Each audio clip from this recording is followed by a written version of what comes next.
you've got to hone in on what makes each person tick, because then you can pitch them on the idea of working with you based on that motivation. You, in a way, had to become them in the sense of deception. You're not deceiving just because it's fun to deceive people. It's just what you have to do. We were serving in a country that was one of the kidnapping and carjacking capitals of the world. They would kidnap, sell them to Al-Qaeda, and those people never came back.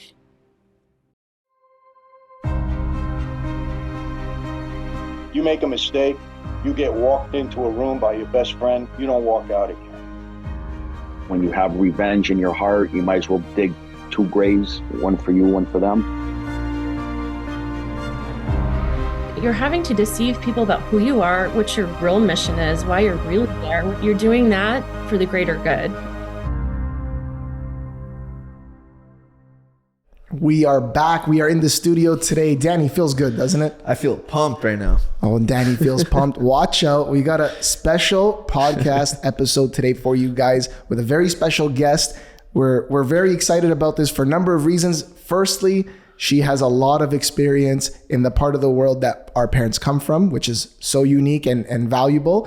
But I think most importantly, she used to run the show in the CIA for counterintelligence, counterterrorism. We want to hear all about this. So we want to welcome to the show, Michele Assad. Welcome to the show, Michele. Thank you. So happy to be here. Well, we are delighted to have you. We're grateful to have you on the show. So why don't you just, jump in, tell us about your story, how you got started, what made you join the CIA in 2002, and let's hear all about it. Sure. So I'm actually from a very small town in Central Florida. Didn't know anything about the world, but I went on a mission trip a few days after I graduated high school, and that was to Egypt to work in a Christian orphanage in Upper Egypt. And that month-long experience of service changed my life. And from there, I just was so fascinated by the Middle East and how different it was than anything that I was familiar with. And so I kept taking these steps to learn more and travel and grow. And so eventually that took me into Georgetown University, the Center for Contemporary Arab Studies, and I got recruited by the CIA while getting my master's degree there.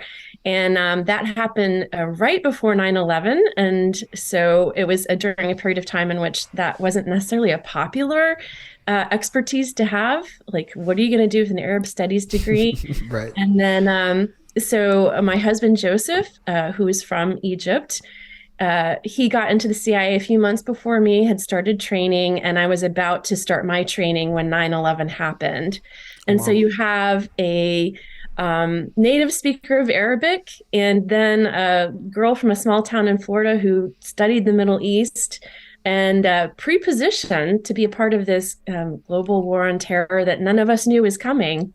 And so it thrust us into a very interesting period of time. So we spent 10 years in 5 overseas tours in the Near East region, and doing primarily counterterrorism and counterintelligence work.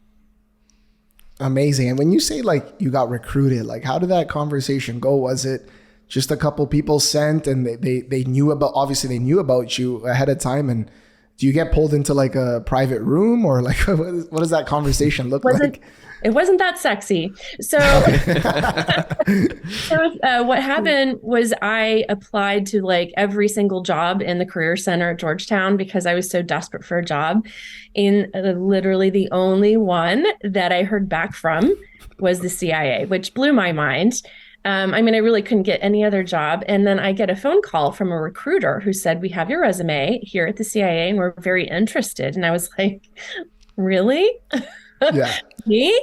And that started a very long process of getting vetted by the CIA, of course, all the background investigations, all of the really long interviews. We're talking like 2-3 hour long interviews, and polygraphs and all kinds of stuff. It takes quite a while to get through each part of that process. And then I couldn't believe it. Like at the end of that, they're like, "And you're going to start training in January of 2002. And I was like, I cannot believe I made it in.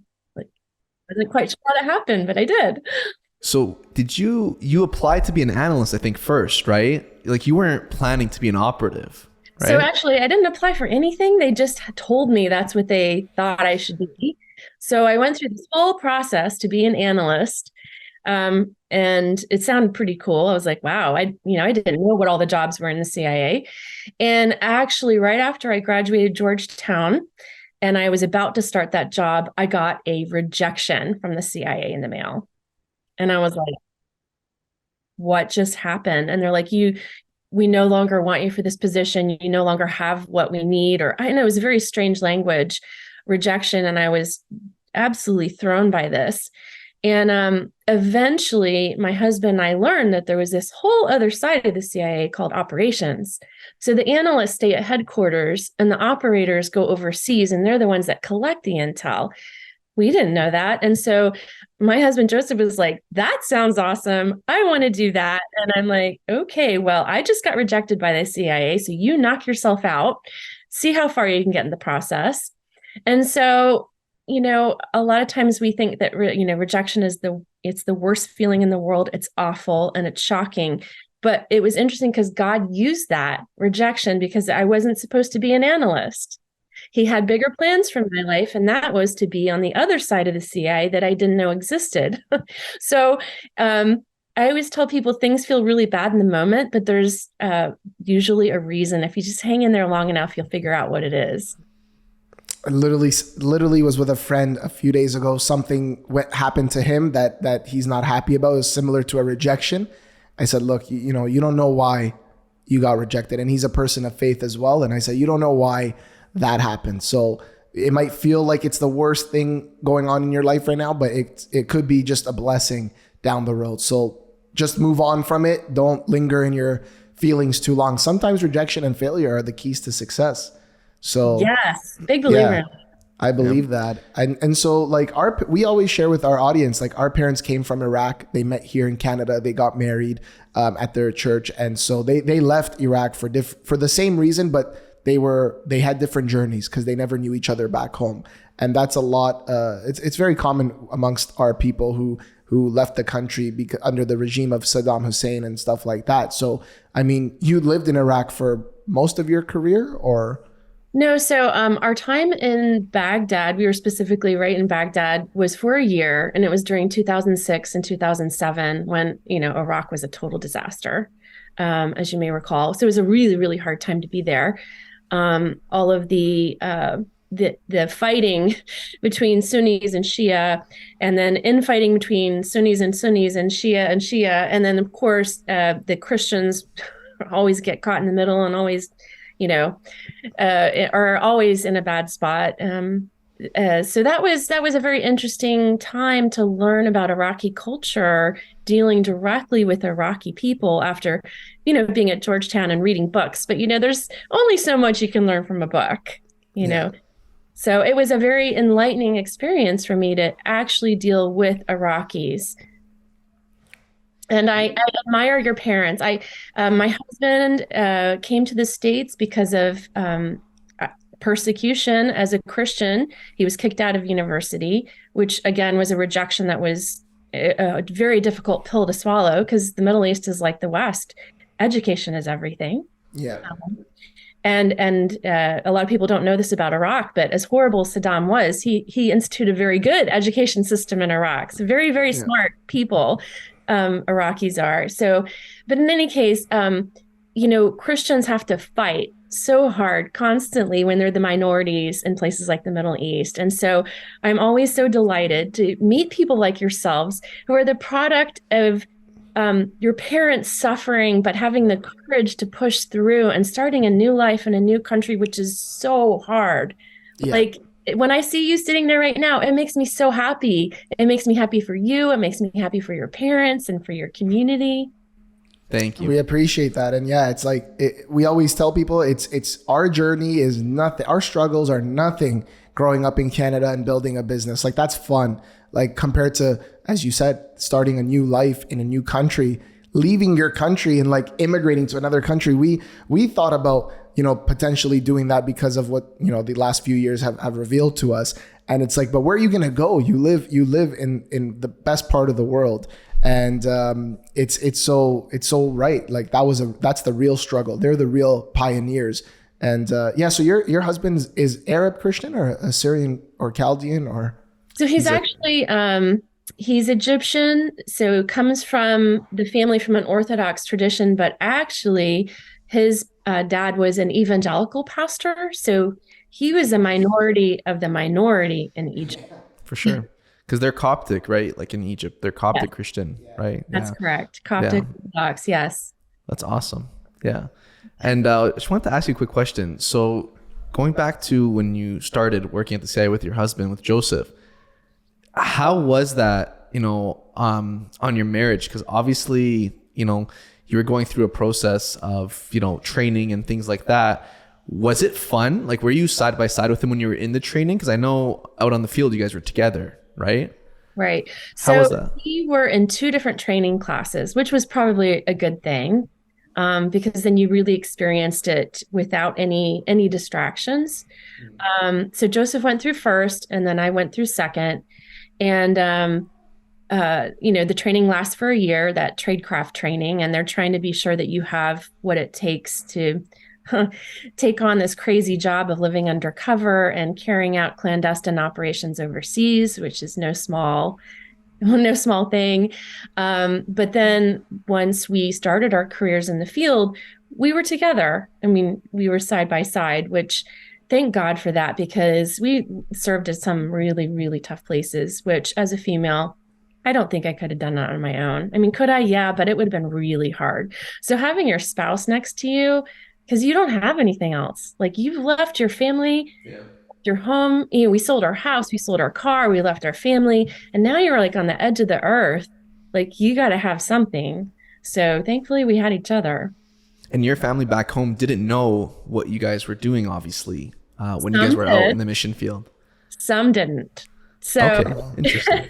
Yeah, so the CIA says, like, you can tell your family and like your really close friends, but only if they can keep your secret. So if your mom is going to be so proud that she's going to tell everybody, like, can't tell mom, or so you have to make sure they understand the gravity of never saying what you really do or who you really are, like over the phone or over emails, or they've got to also carry the burden of keeping your cover. So my family, several in my family knew that we worked for the CIA, and they knew where we were working, but of course they didn't know on a daily basis what we were doing. Yeah, I wouldn't be able to tell my parents. My mom, first thing, she'd call all her friends, "You made it to the CIA."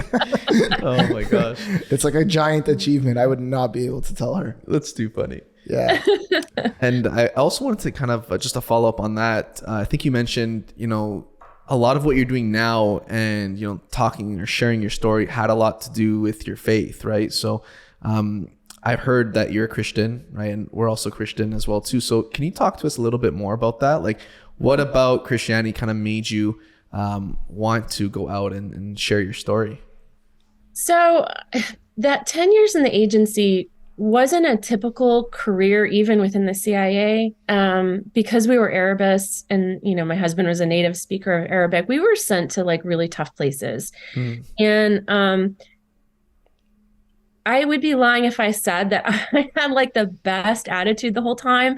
There was a lot of whining and complaining about, oh my gosh, we just served 2 years in one of the hardest places in the planet, and now you're sending us to Iraq, in the middle of the worst part of the war. And it felt like every time we turned around, we were getting sent to another yet difficult, dangerous place. And I kept asking God, why? Like, why? Why does there have to be so much difficulty? And why does this have to be so hard? So my faith was really integral to me hanging on and not giving up. Like understanding or believing that there is a greater purpose, even if you don't know in the moment what it is. And so that gave me the courage not to give up, not to fold.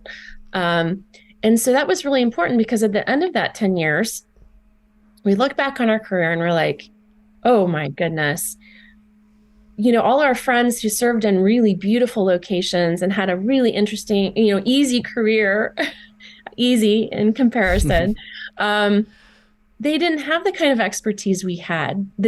I mean, you want a schooling in terrorism? Go meet with some terrorists, like, and meet with for real. a number of them, right? Face to face, often.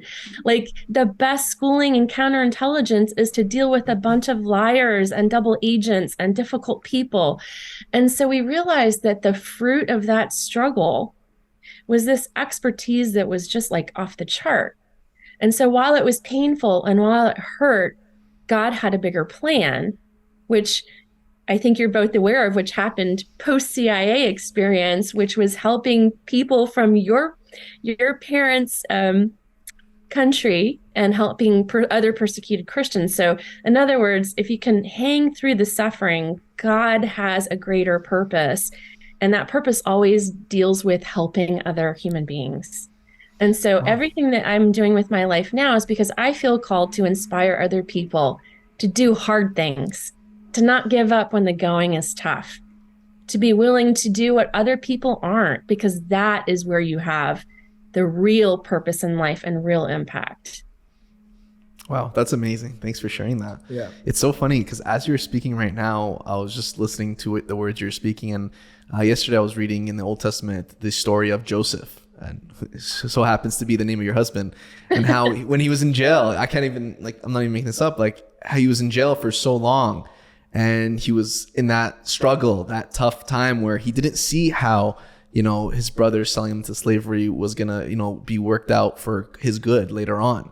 And so it's amazing how God always does have a plan for us. And, you know, even though we might not see it in the moment, he is working in the background and is setting us up for something much better to help others and equip them, right? So Yeah, that's so awesome.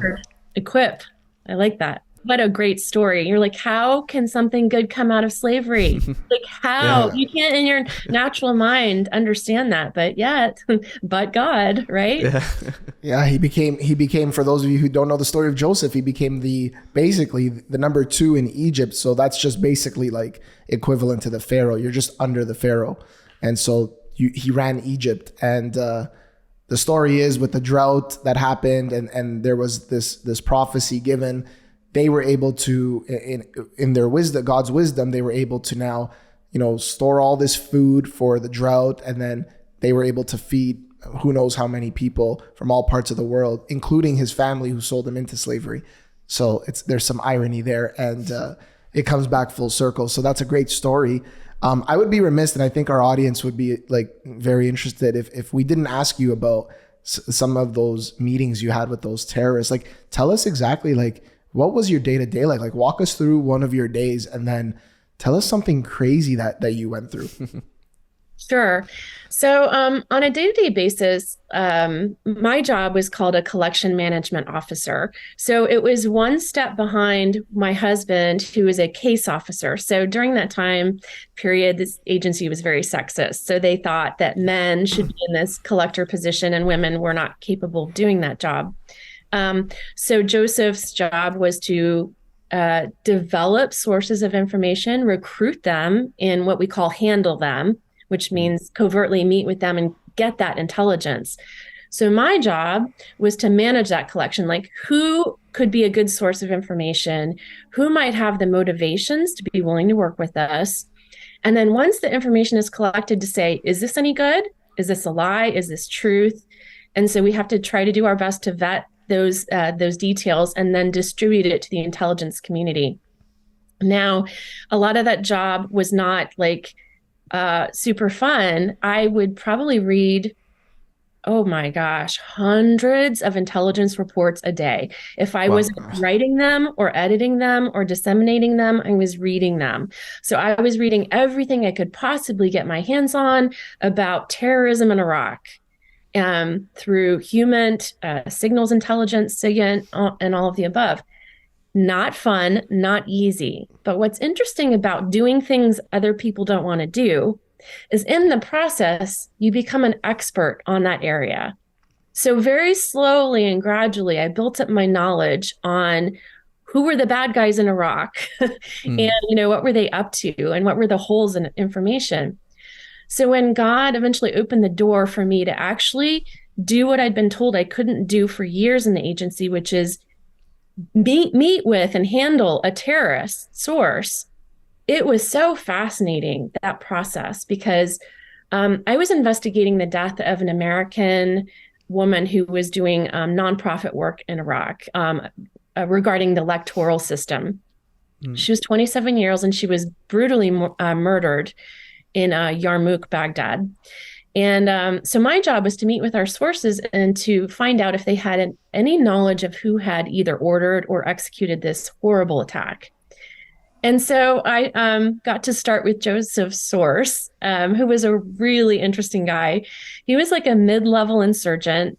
He was like, kind of like a bodybuilder looking guy. He definitely lifted weights. And he was like, he wasn't an ideologue. He wasn't a leader. He was like a break their legs if they don't do what you want kind of guy. The enforcer. The enforcer.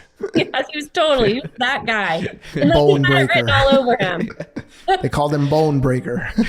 Seriously, I'm sure. I can only imagine the names this guy had. So, I'm walking in, thinking about what I have to achieve with this guy who's going to think I'm a moron because I'm a woman, because of his misogynistic attitude and his terror ideology. So how do I find a way to make this guy respect me and work with me when in all reality, all he wants to do is flirt with me because I'm a younger female? You guys know the culture. Yeah, for sure. I say that because it's very important for people to understand exactly the dynamics you have to deal with. And so it's ugly, it's disgusting. It's what you're dealing with. So I'm like, okay. So I'm so nervous. I'm like shaking. My heart is racing. And I'm like, okay, Michele, get it together. If he sees you shaking, that's it. You're going to lose all respect. So I walk in the room and I'm so cognizant of my body language because Iraqis developed a sixth sense, street smarts for what other people are thinking. Why? Because they had to exist under Saddam Hussein, who ruled with an iron fist. And he set up all these intelligence agencies that not only reported on the populace, but reported on each other. So you could never tell anybody what you really thought, or you could get yourself killed, literally. So what that, 20 years or however long Saddam was in power, he was this whole society was developing where you had to always watch yourself, and you survived and you thrived by watching body language and being able to lie well, quite honestly. And so I know this guy is watching my body language. So, I'm trying to put my shoulders back and stand tall, and I walk through the door, and he sees me and he jumps out of his chair because female, so exciting. And I'm like, yeah, here we go. Here it goes. And I walk across the room and I shake his hand and start speaking Arabic to him. And he's shocked that I'm speaking any Arabic. And he's like, what? Who are you? What are you? How do you know Arabic? So I used that shock and awe to get him off balance. And then I started telling him that I've been following his case. I'm so impressed with the work that he's done, in concert with his case officer, how I'm sure that they saved dozens of lives the last couple of weeks based on his intelligence. And so I was building him up. I was building him up, not that he needed it. His ego is plenty big. Guys, they were really something. However, subconsciously, I'm also, by me telling him what I think of him, raising my stature. Okay. So it's like the psychology of interpersonal relations and espionage. It's this mind game that you're constantly playing. So I'm telling him what I think of him. So I'm trying to lift myself up. And then finally, after, he's feeling good. I understand him. I appreciate him. I know what he's done. And I'm smart enough to read the file and know what he's achieved. Then finally, I have to show him I'm intelligent. So I start talking to him about Iraqi culture. And he was, again, shocked because most Americans didn't know anything about Iraq or the Middle East or anything. And so finally, once once that clicked, like she knows what she's talking about, she followed my case and she's smart. It was like everything clicked. And that terrorist now thinks I'm like the coolest thing ever. And now I've taken my, my place of, him underestimating me, and I flipped it. So now he wants to work with me because I'm a unicorn. I'm different. I'm a woman. Yeah. And so now I've changed the terms of that engagement. And I walked away from the meeting that day realizing that, oh my gosh, not only can I do this, but I can do this really, really well.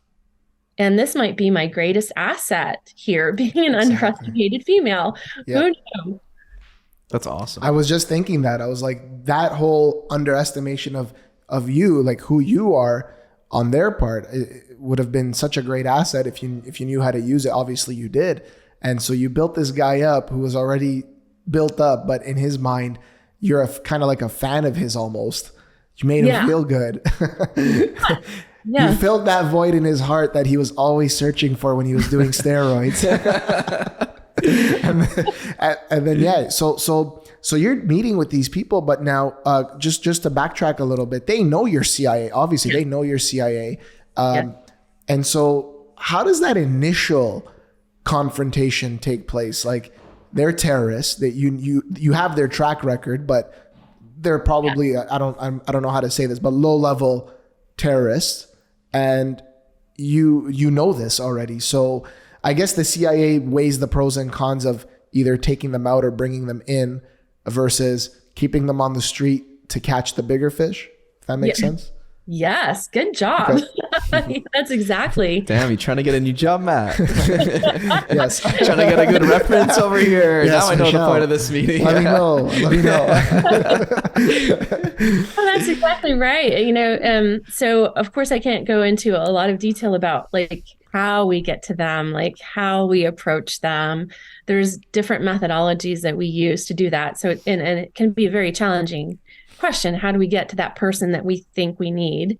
But then the second question is, how do you figure out what motivates them? Because unless you figure that out, you can't make, would you like to work for the CIA? I know you hate us. I know we're your biggest enemy. And we know that you'll get killed if anybody knows you're doing this, but come work for us. Like, Right. You've got to hone in on what makes each person tick, because then you can pitch them on the idea of working with you based on that motivation. And that makes a lot of sense. Yeah. Sorry to interrupt. I was just going to say, because like, why would those people do that? Why would they put themselves at risk, right? It must have been for a greater reason, right? That would benefit them, like would it be like maybe like that guy wanted to move up in their organization and he'd want to maybe give information on another terrorist? Is that kind of like the gist pretty much? Like, you guys are naturals. Yeah. Like they're just trying to like mess up and screw another guy. They're like, let me just give them some info, and that's crazy. It's interesting. So, there were some sources, not many of them, who were in it for the reasons like they were terrorists and still are, serving as a terrorist, but they don't believe in the ideology any longer. And they're willing to risk their life to work against the rest of their group. Like, those are the people that you just like, oh my gosh, this person's amazing. And, you pray for their safety like all the time.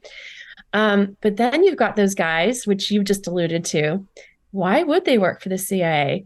One of the biggest reasons was to off the competition. Yeah, see, that makes sense. That makes a lot of sense. I'm great. I'm working with the CIA. That guy over there, he's the really bad guy. So what they want to do is they want to be the big terrorist on the block, and let's get rid of the competition. You got to know that as a CIA officer. You better know that. Sometimes they just needed money. But is there like a contingency plan? Like, okay, you know what? We obviously don't support this terrorist, but we're going to use him to get what we want. And then, if his ambition is to now lead the pack, like, we'll take him out before he gets to that point. Like, obviously there has to be some sort of, we don't want to build a terrorist up either if we're with this, with the CIA, right? Right. There's that balancing act, I guess. A very delicate balancing act. And I won't pretend that we always got it right, because we got it wrong a lot, and we created shakes that were never shakes, because they got so much power after working with us. That's very unfortunate. We changed a lot of the power structures in that country, which is why it was, so unstable and falling apart. So yeah, you're always kind of like trying to balance, like, and you want to be on top of it. Like, they're giving us information, but are they also working against us at the same time? So you always have to have your antennas up to identify when someone goes rogue or was always rogue. Are they feeding you made up information? Are they feeding you false information? Are they collecting on you so they can attack you? Interesting. Yeah. And of course that did happen. I'm surprised it didn't happen earlier, because the kinds of people we were dealing with were so dangerous and we didn't recognize most of the time. Like, honestly, I would look at my comments like, do you guys understand how bad these people are and how quickly they can turn on you? And that's what happened in Afghanistan in 2009. One of our sources did exactly that and ended up killing 9 people in KOUST. So it was a very real possibility that I don't think all my colleagues fully appreciated, not understanding culture, I think. Wow, that's intense for sure. Very intense. And I was going to ask you about your 2 things I wanted to ask. One, did you ever encounter a female terrorist? Because usually they use the females and the children as a bomb, usually, as sad as it is to say. It does happen where they blow themselves up, the women and the children. But did you ever encounter someone that was in the organization that was a female? There certainly were, but I never interacted with any of them. Wow. Yeah, that would have been a very interesting dynamic, but I never got that opportunity. Yeah. Those women could be super hardcore, sometimes more hardcore than even the men. Like, yeah, that's crazy. The woman is the neck. that's how it works. So regardless of what they want to say, it's that's what it is. Watch who you marry, right? 100%. Absolutely. I was just gonna follow up on that. Have you ever been in a situation, either with just yourself or with Joseph, your husband, where you guys were kind of like your cover was blown in a sense, like not fully completely blown, but like someone was on to you guys, like a CI, like an informant that you guys had? Like, did that ever happen to you guys where you kind of were scared to the point of like, damn, like our cover's blown, we got to go back to base and report or anything like that? Or well, that's so weird. I've been asked that a number of times, and the interesting thing is, okay, so there were definitely situations where we were dealing with people who were asking too many questions, and I'm like, oh, okay, they've figured it out, or they know. Luckily, it wasn't anything that like where we really felt like we were in immediate danger. But I think the truth of the matter is what people don't understand. The places that we served, if you look like me, you're automatically assumed to be CIA. For sure.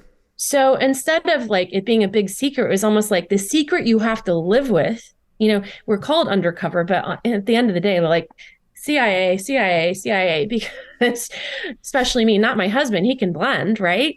But me, I don't blend unless I can being next to Joseph was helpful though, because they would think, when we would speak Arabic to each other, they would say, oh, maybe she's Lebanese. So I'm like, yeah, let's just go with that. Lebanese, yes. Yeah, definitely. I would definitely think that for sure. 100%. Yeah, it's like you stand out automatically. So it's how do you how it's not really about blending in. It's more about just not giving away your cover or certain details. It's kind of like learning how to live with it. You in a way had to become like them in the sense of the deception. Let's just call it that, right? Yeah. I mean, so it's interesting because you're having to deceive people about who you are, what your real mission is, why you're really there, what you're really doing. But you're doing that for the greater good, you're not deceiving just because it's fun to deceive people. It's just what you have to do. Yeah. On that point, I just wanted to dig a little deeper. Did you ever have a moral dilemma, like being a Christian and then also at the same time doing the work you did where, you did have to lie, right, constantly? Or did you kind of feel like, what I'm doing is for the greater good, so it's okay for me to, to lie outright to somebody? Like, what are your thoughts on that as a Christian from that perspective? Right. So I think it never like I never felt like I was compromising my Christianity, and that's because the way that we approach operations is we never blackmail anyone to work with us. We never force them into a corner. We never twist their arms or extort anyone. Like it shows in the movies, that's actually against the law. We're not allowed to, thank God, or I wouldn't do that and couldn't do that. So for me, it was always like, I'm asking someone to risk their life, but I'm also being very clear, like, that this is what you're doing. You're risking your life, but you have to find a way for them to see it in their best interest and for it to be in their best interest to do that. So, my faith was never challenged in that way. I would say my faith was more challenged internally because I did work with a few people in the CIA who lied and fabricated reports and had to speak up about that. And that was very uncomfortable because you think to yourself, it'd just be easier not to say anything. But when that person's information is reaching the desk of the president, then I have, that's very dangerous. And so there were times when Joseph and I had to say, do we say something? Oh gosh, that guy's your boss. You get into trouble. And that did in fact happen. So that was a very challenging period of time to deal with that issue. So just kind of like on that note, do you feel the reason that George Bush said we're going to go into Iraq, weapons of mass destruction, 9/11 just happened, do you feel that it was justified? Because they didn't, correct me if I'm wrong, from at least what we know, the public, they never found any weapons of mass destruction. It was not justified. It was not. The intelligence was terrible. Anybody worth their weight in salt in terms of intellect and intelligence experience could look at that intelligence and see that it was, half-baked. It was unfortunate because, we all weren't in the CIA when a lot of that was happening, right? When all of those recommendations were being made. And there were people in that Bush administration who thought it was a good idea to remove Saddam because of the dictator that he was. And we all know he was horrible. Human rights, oh my gosh. What he did to the Kurds and gassing the Kurds and the kinds of things that he did to keep those people in line. He was a terrible, horrible person. Yeah. But then look at the mess that we made, of Iraq by going in. And it feels like that whole region, like starting with Iraq, like became it was destabilized. And there's always the conspiracy theory about the whole idea of going after the oil, right? Yeah, I love that conspiracy theory because it's my favorite. It has no bearing in actual reality, unfortunately. You think to yourself, maybe we could get something out of this with all the money that was spent. And at the end of the day, we didn't. So that's deeply unfortunate. So that conspiracy theory is debunked. That's funny. Yeah.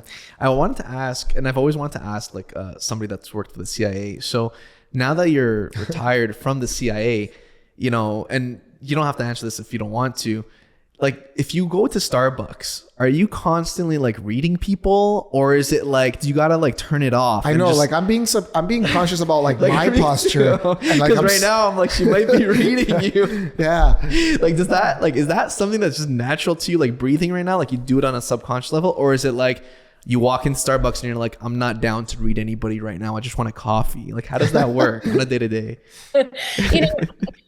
There's various levels of awareness, and you can't be in that elevated awareness for long periods of time. It's just not humanly possible. And anybody who says they are, they're trying to make themselves sound a little bit more interesting. Yeah. However, that being said, I was really, I think, born with this like natural inclination or natural ability or discernment to read body language or kind of understand how other people are feeling. Oh, that makes me crazy because I can never turn that off. And so in a sense, I do walk into Starbucks and I'm like happy, sad, mad. Like I know how everyone's feeling. Like, and I'm like, could you just drink your coffee? Yeah. That's crazy. Yeah. I feel like I get overwhelmed. Like I get tired just by, doing that. So yeah, that's why I don't like crowds. That's Okay. exactly the reason. There's just too much input, right? Yeah. I feel like a little bit of situational awareness is healthy. Yeah. Like I go take my dog for walks, me and my wife, and I'm always telling her, just like watch out, like there's like where we walk sometimes there's some homeless people and like they don't look the nicest, so I'm just like, come on this side, walk beside me here. Yes. Like walk quickly when we walk right by them, you know what I mean? And just kind of keep an eye out. So I feel like that's always healthy to an extent, but yeah, I feel like it can sometimes get a little too much, definitely. Yeah. No, but I like the people say, well, how do you do that? So I like your example because what you're saying is there are certain moments in which you need to have your antenna up. So when you're passing by a homeless encampment, and it's not against homeless people, but the very reality of it is a lot of them are on drugs, and people who are on drugs do things that are very dangerous, like stab people and whatever, attack people. So knowing that, you have to say, like, don't put your antenna up, cross the road, go this direction. If someone's approaching you and they look off, leave the area. So you have to know when to switch it on. You have to know when you're more vulnerable. So if you have your little kid, your new baby, your child, that's precious cargo. So you've got to be aware of your surroundings and know when you are more vulnerable. I wanted to ask, since we have you, can you tell us, like, walk us through an example when you would know somebody is lying? Yeah, like what's a good tell that you use? Okay. Behavior. Okay. So whether you know it or not, your brain has cataloged all kinds of behavior in your entire life experience. And so when you have this, what we call this sixth sense moment where somebody presents to you is like, it gives you like a shudder up your spine or your hair stands up. What is happening is something about that person's behavior is cataloging in your brain as not being right. And you don't even necessarily know what you're keying into because your brain is so fast, like a supercomputer. So you're almost arriving at a destination or an assessment before you know how you got there. So I tell people, don't ignore it. So I'll give you an example. I was in the middle of surveillance training in the CIA, but it was on the weekend. So I was with family and we were in a toy store, very prominent toy store. And my 6-year-old niece was with me and we were walking down the Barbie aisle. And y'all know what the Barbie aisle looks like. It's like hot pink everywhere, right? Yep. So there's all this hot pink. And there's this dude crouched down by the Barbie dolls. And immediately I was like, what is he doing here? So I'm like looking for a kid. Does he have a child? Who's he here with? And then why did he look weird?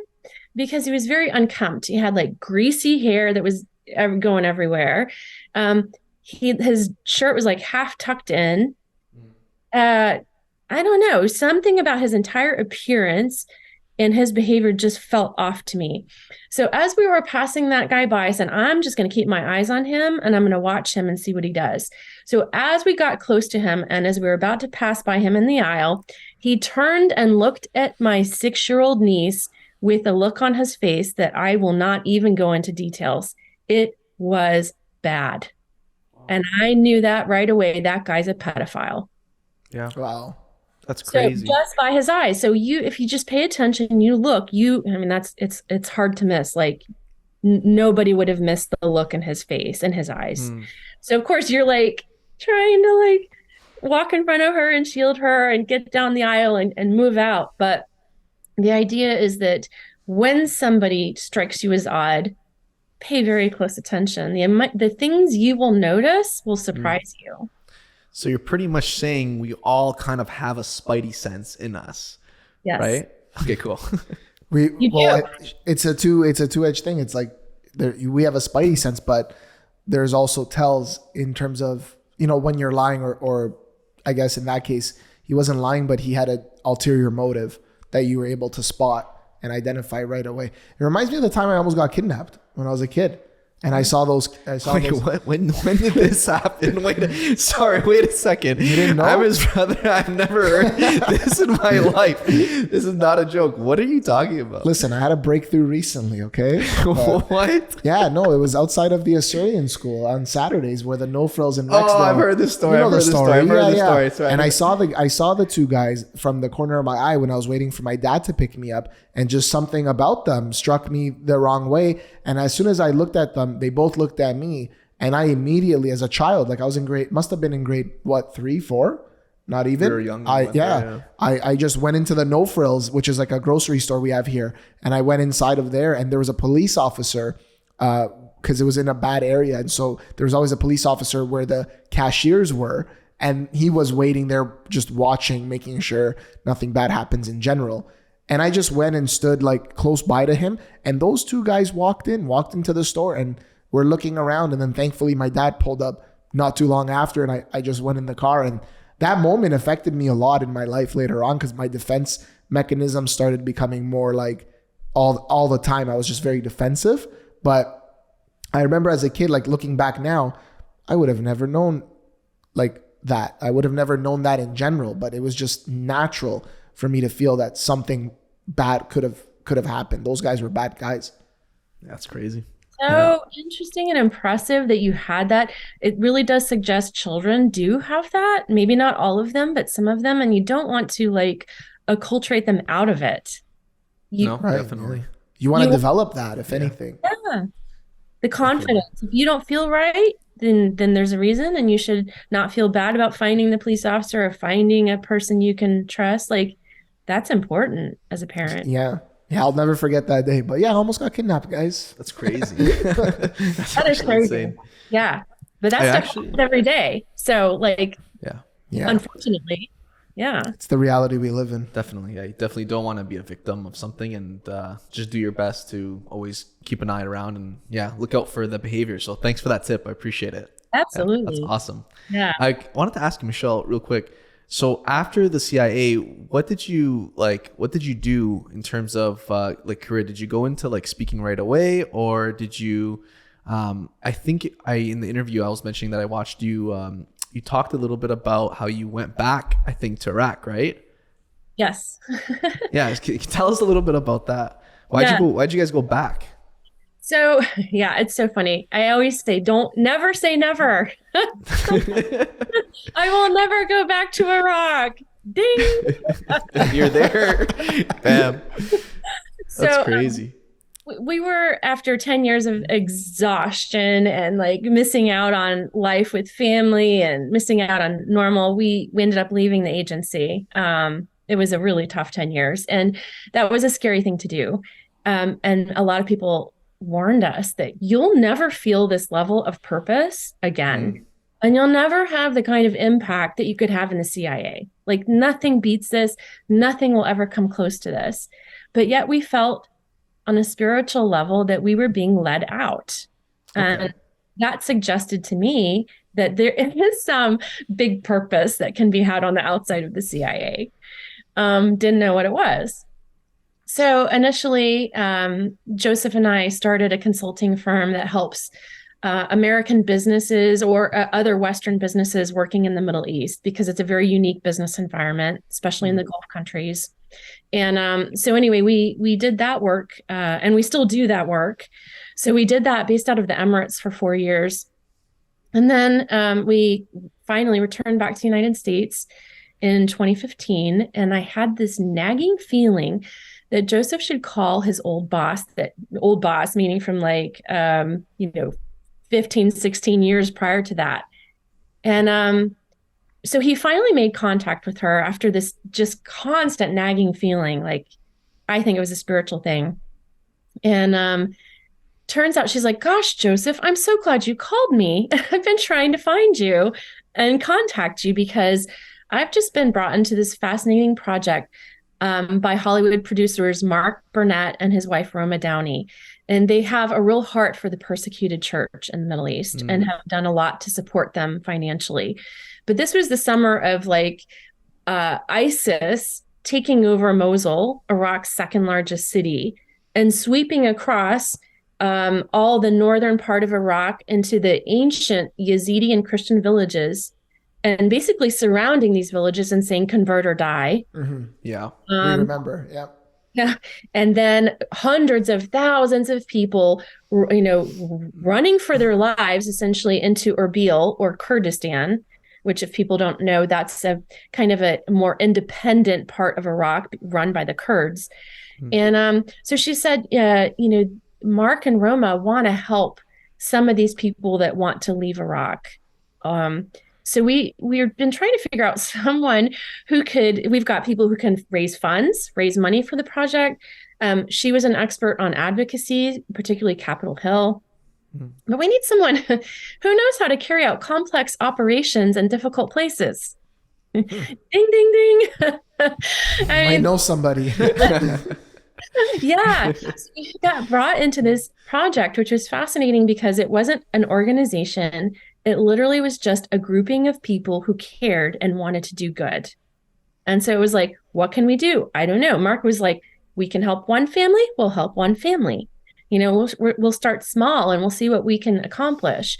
And so that kicked off in, say, it was like August, September of 2015, this effort to identify people who persecuted Christians who just couldn't stay in Iraq any longer, just needed to get out, find people to work with, vet them, and then find a country willing to take these people. So Joseph found a priest based in Erbil in Kurdistan, Father Douglas, who was speaking in the United States, met with him and was like, that is the person we need to work with. Yeah. And so his church had been the receiver of thousands of Assyrian Christians from the Nineveh Plains, and he had been hosting them on his church grounds for years at that point. Wow. And he's like, yeah, a lot of them are just, they can't take it anymore. A lot of them are repeat refugees. They were Christians who were in Baghdad first, and then were chased out of Baghdad to Mosul. And then when Mosul was taken over, they were chased out of Mosul to the northern Nineveh Plains. Like, my goodness, how many times can you be uprooted, caught in the middle, killed, persecuted for your faith? So we worked really, really hard. And that was the time in which every country had too many refugees. So going to these countries and saying, would you like some more refugees? They're like, no, not really. We really don't. And so all the efforts to approach diplomatically countries at the Minister of Interior or presidential or prime minister level, no. We had a couple of maybes. They never came through. But eventually one country said yes, and that was Slovakia. Huh. And wow. Quite miraculously, I mean, this was such a complex operation, and we didn't know it was going to take years, but it ended up taking less than 3 months, because on December 10th, 2015, after only a few months of really intense work, we were able to airlift 149 Assyrian Christians out of northern Iraq and fly them to their new home in Slovakia. That's amazing. Wow. I can't even believe what those people went through, like you were saying, leaving Baghdad, going to Mosul. And then, we've only seen videos here in the West of literal beheadings with ISIS, right? Which is just crazy. Can't even, when I saw that for the first time, I was like, it was just new, because we've never seen that here in the West, right? We've never experienced anything like that kind of persecution. And we're like, wow, this is real life happening in the Middle East right now, to our people, which is insane. So to hear that you're able to help 149 families, 149 people, that's amazing. It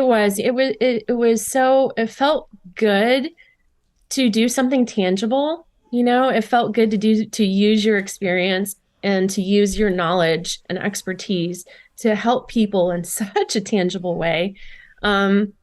And we and it's a hard thing. Your parents know, these people are setting up new lives in Slovakia, a place they may not have even heard of in their life, and you have to set up shop. You have to learn Slovakian. Probably never even heard the language before. Yeah, definitely happens. It's a really hard thing to do, but what we were just so grateful to God was that they had an opportunity. They were given a new chance, and these people were saying, "We're doing it for our children. Like, this is hard, it's tough, and we might never actually live an easy life, but our kids will live a better life." Yeah. Yeah. Wow, that's it's very, literally the story of sacrificial. every Assyrian person who came here, same idea.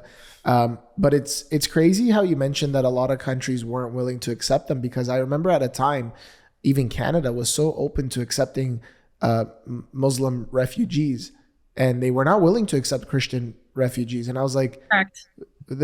why? Yeah, Can you shed some light on that, or? Well, I can tell you from the United States perspective, which was so hard. I mean, just tore us up. Because the Bush administration was responsible for creating this mess that we had. Under the Bush administration, they never would admit that the Christians were being persecuted as a result of their actions. Wow. So they didn't, if you can't admit that, or you can't acknowledge that, then you're not going to do anything about it. So they didn't make any special provisions for Christians, because it would be admitting that you made a mistake. So that started under the Republican administration, and that held through the subsequent Democratic administrations as well. They didn't want to. They would say things like, but for different reasons. They will say, like, well, Christians are respected in Islam, which, if you've actually been a Christian minority in the Middle East, your real life tells you completely otherwise, all the time. So it's so nice of us to tell people you're not persecuted when you've never lived their experience and you know nothing about it. So they didn't want to give any special dispensation. And in fact, we found in our experience that they were more open to Muslims and less open or closing the door on Christians. But the reason for being more open to Muslims, wouldn't that be the same reason? It wouldn't be the same reason, I should say, as not being open to Christians. So how is that different? Because can't they argue that these Muslims are experiencing this persecution because of us as well? Or was it seen they're experiencing their persecution for a different reason than why Christians are experiencing their persecution? I think under the Obama administration, there were a few people in the administration which had Muslim Brotherhood leaning ideology, and were,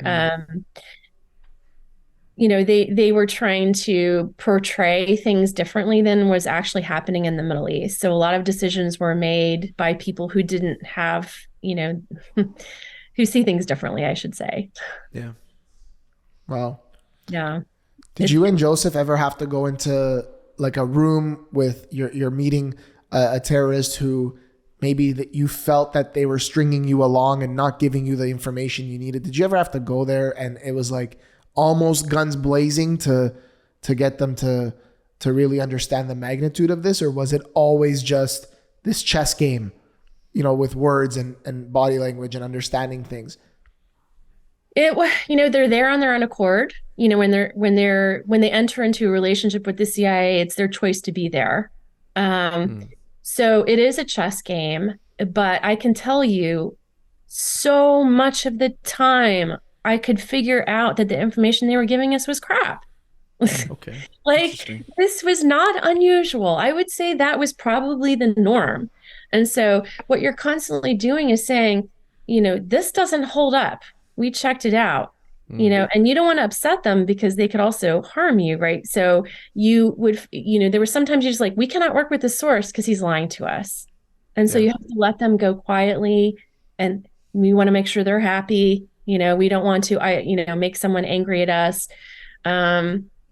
So yeah, it was, oh my gosh, you guys, it's so interesting because people think it's so hard to collect intelligence when it's exactly the opposite. It's really easy to recruit.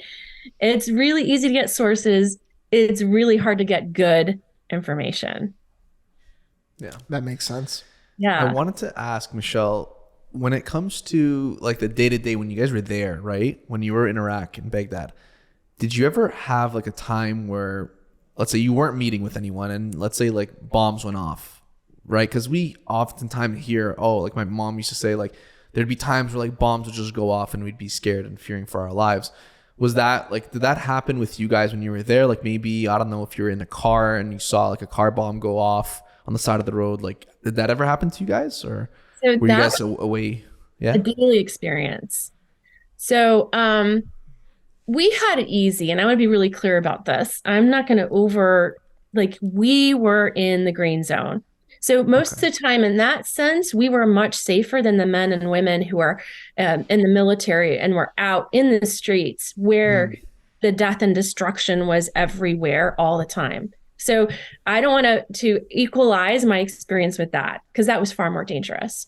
Okay. But within the green zone, it did get pretty dangerous because the Shia insurgents were being trained by Iran on how to get their rockets to go exactly where they wanted them to go. So before they figured that out, they were just like lobbing rockets and they would never land where they wanted. And then suddenly they were like ding, right straight exactly into the parts of the green zone where they wanted them to land. And so they would do this every afternoon. I don't know why the afternoon. But like between like 3 and 5 o'clock, it was like they drank tea, they shot rockets. Like seriously, I don't know. That's hilarious. Oh, it was the same time, like it's rocket time, and then I'm so sorry. That's just hilarious. Just the way you said it was just so priceless. Tea and then rocket time. Yeah. Continue. Sorry, go ahead. I don't want to you interrupt. have to laugh. Like, yeah, we laugh about it all the time. Like, well, it's that time. So they would shoot between 6 and 9 rockets at a time because they had these mobile rocket launchers. And so they would move them around. They were mobile, which means they'd shoot. They would all land, but then we could never get those guys because they would shoot from neighborhoods, and Wow. and so, every afternoon, Yeah, that's scary though. Like, weren't you guys like ever worried like it's gonna land right on top of you guys? You're like in the bunker and you're like this crouched down and you're just like, please God, and they're exploding and then you have stupid moments where you're like, when I see this in the movie, you don't know how you smell. You start. I can smell the burning rockets and the rocket fuel, and you think to yourself, "Oh, I didn't know that the ground shakes when the rockets hit." So you're being like thrown all over the place. These are dumb things. You're like, "Oh, Hollywood can't really show how this feels in real life," and so we spent a lot of time in bunkers. We spent a lot of time running to bunkers, and every day. And then every morning we would wake up to a car bomb. Oh, shoot. Often be right outside the green zone. And it's a horrible way to start your day when you think 30 people just died. Yeah. 30 Iraqis on their way to work, trying to make an honest living, trying to feed their families. Boom, they're gone. And so that's really rough from both a spiritual, emotional, intellectual level for that. And then I'm not kidding when I said like every morning, 6, 7, 8 a.m., boom. Damn. Like, how do you start your day? Like when you know that just happened, like walk us through like the mindset like you need to have. Like what got you through those days? Was it because you had Joseph there? Like was he integral in helping you get through that? And I imagine that was probably vice versa if that was the case for him. Yes. It was so heavy. Gosh, it was so heavy and so hard. And so your whole countenance is very like, you start the day very low with the car bomb. And then, you grab your breakfast, you go to your desk because I was so busy that I hardly ever ate a meal in the chow hall. I ate almost every meal at my desk working because we were overwhelmed. The one thing that gave us this surge of adrenaline or energy that we needed to get through that such hard missions that we were doing every day. Mission meaning like, getting this intel, gathering the intel and pushing it out, was the military would say, hey guys, great job. That car bomb was exactly where you said it was going to be. And we were able to, take it apart before another explosion, right? Or that IED, improvised explosive device, was exactly buried in the road where you said it was going to be. Oh, wow. We found the safe house that you reported on yesterday. And we found several Iraqis that were almost tortured to death, and we saved their lives when we went into that safe house. Like, I'm telling you, those moments were like, this is why we're here. Right. Makes the struggle worth it. This is how I get up every morning, Groundhog Day, still in a war zone, still in Iraq, still struggling. I mean, for every day for a year, that's how you felt. And then you'd have these, thank God for these would happen multiple times a day where you would say, that intel was good, it's worth it. Wow. Oof. That makes it, that definitely, I can imagine, makes it worth it, because you can actually see the fruit of your work where you actually did, you know, in that example, save those people, right? Or get the good intel that saved those people, right? Yeah. Because Wow. most of the time in the CIA, you don't see the fruit of your work. Like, you don't know. You just kind of, you feel a little bit isolated. Did it check out? Was it good? But in a war zone, you have a lot more resources at your fingertips to figure out whether it was good. Thank God for that. Yes. Yeah.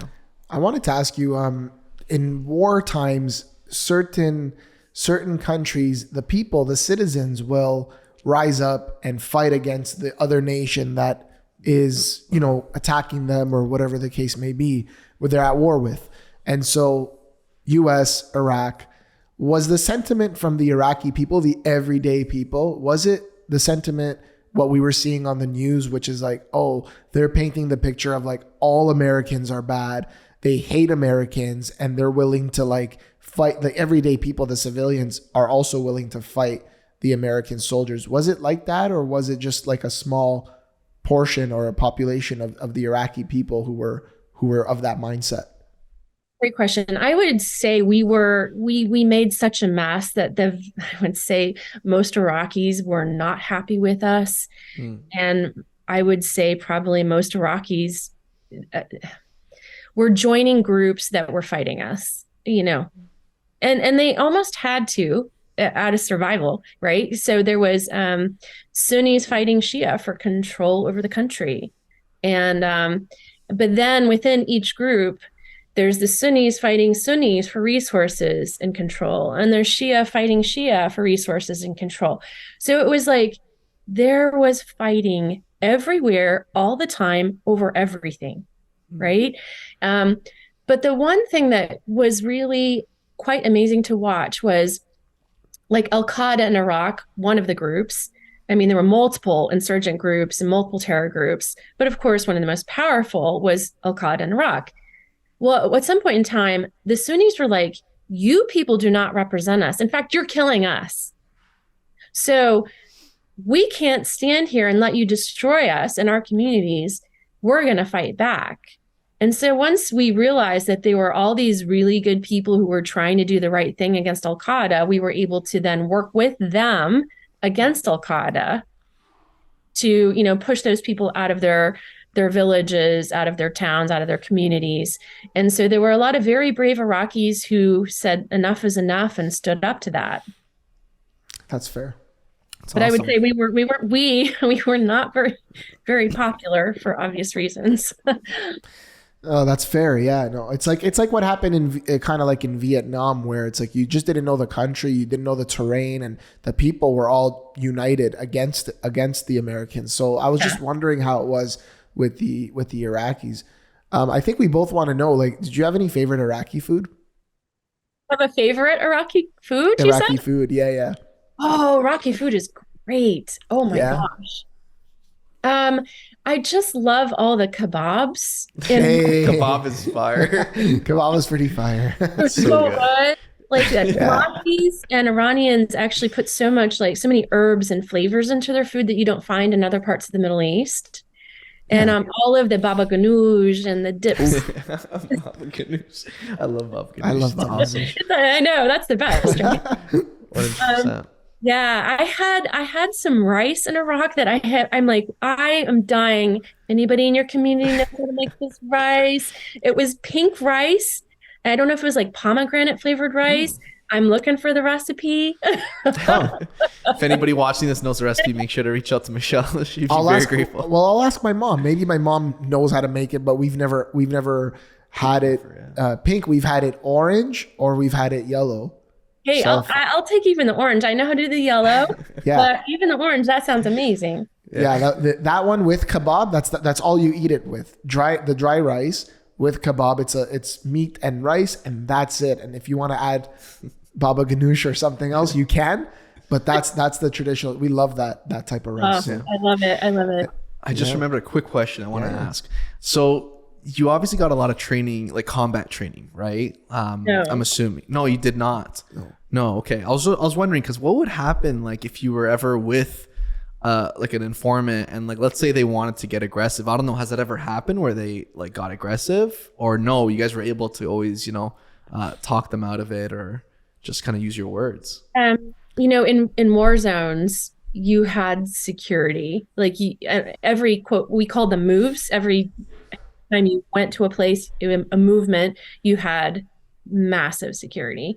And these sources were supposed to be searched before they even got into the place where you were meeting, because they could be wearing an explosives belt. That's which true, is yeah. exactly what happened in Afghanistan and Coast. The source came in with an explosives belt on because they didn't search him.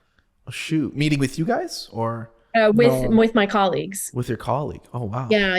So, you really needed to pat someone down, make sure they don't have a gun, a knife, a weapon, a suicide vest or something like that. So no, we weren't taught, like kinetic type military stuff.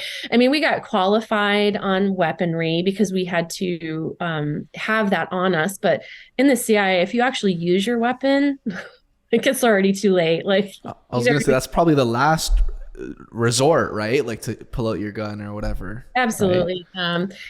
But I think the most valuable training we got was like how to use your car as a weapon if you need to, like how to use your car, how to drive well, how to drive, how to avoid obstacles, how to make quick decisions, how to push your car to the limit. Like that for me was probably the most useful. And I did have to use that training in real life. Oh, tell us, please. I was going to say, expand. And after, once you expand on that, do you ever feel like using that training on the road nowadays? All the time. She like cuts people off. She just wants to rip it. That's so bad to admit. So it is true, right? I mean, you probably see somebody who's not knowing what they're doing. You're like, screw this. Let me just pedal to the metal. Yeah. Yeah, well, I live in Florida, so there's a lot of people who drive in the left lane who are going very slowly, and that's a problem. So I actually had to use counter ambush training that we'd received, which is identifying when you're sitting on the X, meaning the place where the terrorists launch an attack against you is called the X, and so they're like, you have to get off the X if you're going to stay alive, if you have any chance of staying alive. And if you're in a car, that's the best place to be. And if your car is operable, your best chance is to drive off the X, away from the site of the attack and the place where the terrorists have the greatest advantage against you. Terrorists or criminals, this is very useful in places like Colombia, with the cartels and criminal gangs and things like that. So we were serving in a country that was one of the kidnapping and carjacking capitals of the world. And what was happening was tribesmen would find a target of opportunity, not necessarily searching for them, and be like, oh, look, there's a white person. They could be worth a lot of money. And so they would kidnap Westerners, sell them to Al-Qaeda, and those people never came back. They would either end up in a video with their head getting cut off or were killed. So Joseph was like, you can never get taken. Like you die trying to get away, but never get taken. So I was like, check. Got it. Not going to be, it's between them and me. It's not going to be me. And so I was driving to work one time by myself because Joseph was out of the country. And it was in a place where they're not used to seeing women's faces. And, I'm driving a car, so I'm not going to cover myself while I'm driving a car so I can see, obviously. And that makes sense, yeah. Call me crazy. I want to see where I'm going. But I was stopped at a stoplight, and a car pulled up behind me and a car beside me, and a guy was crossing the road in front of me, and he looked up through the windshield and saw my face. and it was too much for him. So in the middle of broad daylight, in the middle of the road, in front of my car, please excuse this, but he whipped it out. No way. I know Oh this my sounds so God. terrible, but this is literally what happened. And he started doing like a Harvey Weinstein kind of deal. And I have traveled all over the Middle East by this point. And I've traveled all over the world. And I was like, oh my God, this is not happening. This is so embarrassing. Oh my God. I can't believe he's doing this. Were you literally like, are you serious? Come on. I was for like, come real? Like, really? Like, it's just. That's exactly Oh my what was coming out of my gosh. mouth. I was like, come on, man. Seriously? Like, control yourself. I was like, it's That's a crazy. face. Oh my God. Like, literally, it's a face. Face. And Oh my and I'm God. like, so you go from like being so humiliated, embarrassed, like what is happening, what's going on, but then I had a switcheroo where I suddenly realized, like, oh, men were starting to come out of like the woodwork because they weren't fascinated by him, but they were like, what's eliciting this response? Like, what is in that car? And so they were coming to shops, and these are people who carry weapons. So these people with weapons are coming out. And this is a country that I'd been in already a year at this point. And when there was a car accident or something like that, they would literally hundreds of men would surround the vehicle, and then the people couldn't get anywhere. Like you were trapped. And I was like, oh, as the men are starting to come, I was like, oh, I'm about to be trapped. I've seen this before. And I was like, I can't be trapped. Oh my gosh, I'm sitting on the X. Oh my gosh, I'm on the X. It was like this slow, gradual realization, like I'm sitting on the X. And I'm a female, an American female by myself in this vehicle. Oh no. And so my training thankfully kicked in, and I hit him with my car. Awesome. I was gonna say I wouldn't blame you if you did, and that's awesome. I'm Yep. glad you did. It's so bad to say in a way, but like I'm glad you did. I was waiting for that. Yeah. I'm like, yeah, no, I'm not getting my head cut off. Like it's very, Yeah, no. I made that decision, not going to happen. And so I hit him. He went flying, onto the ground, and he looked at me, and I'm like, he's shocked that I just did this. I'm shocked that I just did this. And It's I'm like, dude, are you really shocked that I just ran you over? Like, look what you were doing. so, and then he got back up and he continued. Oh my God, there's no way. That's actually Maybe crazy. the most stubborn guy in this whole country, and he's sitting in front of my car. And so I was like, okay. And I had to hit him a second time. So I hit him the second time and fell down. And I think he realized at this point, like, she's serious. And I was like, Oh no, my gosh. I will run you over the next time. Like, I don't want to, but if I have to, I will. Like, it's again. So he finally like moved out of the road, and I like Booted it. Wow. That is one of the best Wow. stories I've ever heard. That's actually insane. Where was this? Can like you share where hours. this was? I can't say. It's not declassified, Matthew. Damn it. But that's crazy though, Michelle. Like to have heard that, and like I can't even imagine what was going through your head. Like at that moment, like you're just like you said, like the training kicked in, and you're like, yeah, no, like I can't be here right now. Gotta get out of off the X. Yeah. Off the Wow. X. Yeah. Oh, Yeah, wow. and then adrenaline, because the fear is so profound. And I probably literally shook for like 2 hours afterwards. I just was like this, like all morning, because you also realize like how quickly things go south. If you don't act well quickly, then you're done and you wish you had. And I just didn't want to be that person. Yeah. Wow, that's amazing. So tell our audience what you're working on now, where they can connect with you, any social media or anything like that, and maybe some of your last thoughts for this crazy world that we're living in. Well, thank you. Yeah. So I'm actually working on my second book now, which my first book, Breaking, covers a memoir and has really these incredible stories that were all cleared by the CIA. But I think the best story is the Iraq evacuation operation at the end. And like it goes into full details, which is just an incredible, to watch really the hand of God move in such a miraculous way on behalf of these people was amazing. So now working on book number 2, that's helping people get unstuck.